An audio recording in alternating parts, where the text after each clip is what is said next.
get that one Immortal up. And now it looks like HasuObs is going to take a break from playing against Sase, and it's time to test him against the Korean player PartinG. Well, this should be a good one, too, because PartinG is one of these players that I'll tell you what, a lot of people are talking about. The buzz, the feeds, they all have been saying, you know, PartinG is a guy you got to watch out for. However, if I'm not mistaken, Rhett had a game against PartinG, right? Yeah, Rhett took a game off with Mutiling when he was practicing late game, which he subsequently followed up with, sorry, I was supposed to be doing late game. Sorry, I didn't mean to win then. And we have PartinG spawning down here in the bottom left. Hasu, who has 1-1 in his Protoss challenge, up in the top right after a very long game. And honestly, PartinG's already doing some pretty cool stuff by building his first pylon all the way behind his behind his main mineral line. Well, talk to me about that, Sean. Talk me through it. You know, what could this possibly mean? Well, there's, in my eyes, there's, I guess I'd say 3 reasons why you would want to do this. The first and most basic one is sometimes a player will scout up to here and here, see no pylon in this region, and think you're going proxy. Right. When in reality, it's right here. The second reason why I would imagine that you would end up doing this is because if your opponent goes for some sort of proxy zealot or tries to push you really, really aggressively early on, this is a little bit easier of an area to do some sort of micro against. Okay. And, you know, I'm pretty sure I had a third reason. Oh, yes, the third reason is no matter what, if he breaks up into your base and it's a 4-gate versus 4-gate, you don't have a critical pylon at the front that's vulnerable. All your pylons are nicely tucked back. This is going to be the pylon where you're warping units in to try to defend the ramp. All right, well, PartinG's certainly going to put HasuObs to the test. I like how HasuObs handled the last one, especially with the fact that he, knew, well, long-distance mining isn't going to help here. So let's go ahead, take the probes, and attack. Sase losing those, or not having those 6 stalkers that were back in the base. I mean, if they were in there doing some sort of crazy damage, it would have been great, but he really needed those in that battle. So, from the first game to the second game, is there anything that you have definitively seen that either you plan to ask HasuObs about when you do the post-game, or maybe you think he needs to think about changing up a little bit? Well, I mean, I think that the most basic question is, how does he plan on doing his expansion defense? I think this clearly has offensive possibilities, and is he neglecting to do some of the all-ins when he should? Is he not properly controlling during these battles? Should he be getting his Immortals up faster when he does end up doing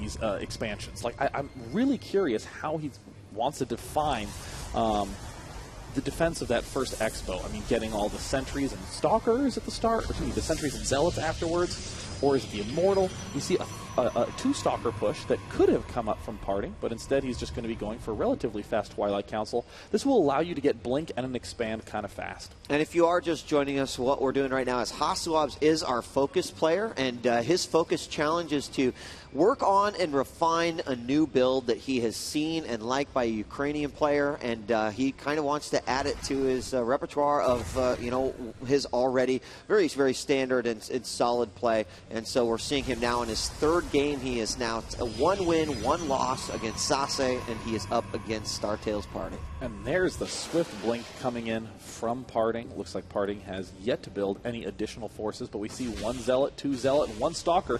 PartinG is going to be pulling back, but once he gets his extra Zealots in, or extra Stalkers in, he's going to be pushing right in. But HasuObs, his control's a little bit too good to be pushed back.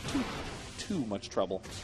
Well, he's going to keep on going for it, though. He's got another Stalker, I believe, that's coming to join this little party. And here he's going to meet up. But 1 Stalker completely down on shields. He's equalized that just a little bit.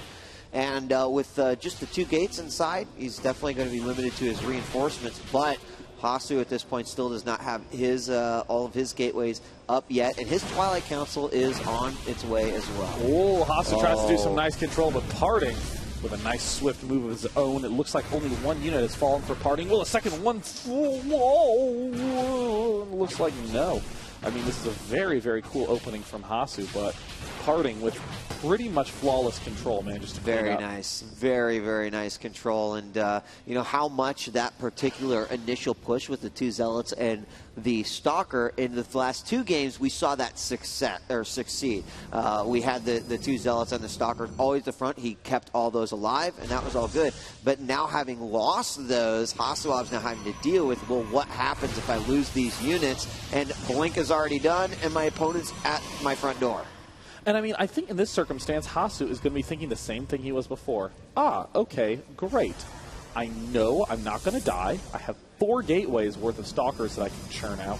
I think perhaps adding on the sentries is a bit of a misjudgment. I think he's not giving enough credit to the fact that he has, 4 gateways at this point in time. He doesn't really need to worry about these fancy little defenses. He can easily just go sentryless and straight build a ton of units.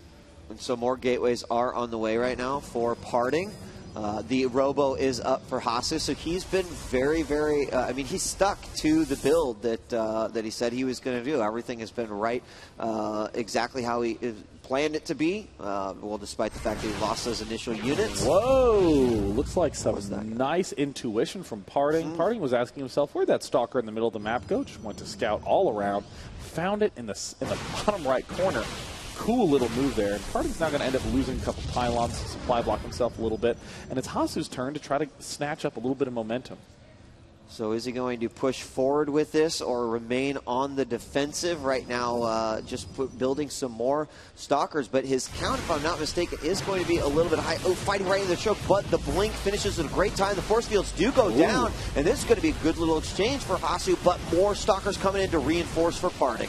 The question is, did he come out ahead or behind? Great juke there by HasuObs, but he's got to be careful as there are a lot more Stalkers trying to come in from that backside. Hasu's got to take some nice shots and then pull back swiftly to his reinforcements. Where are his extra Stalkers?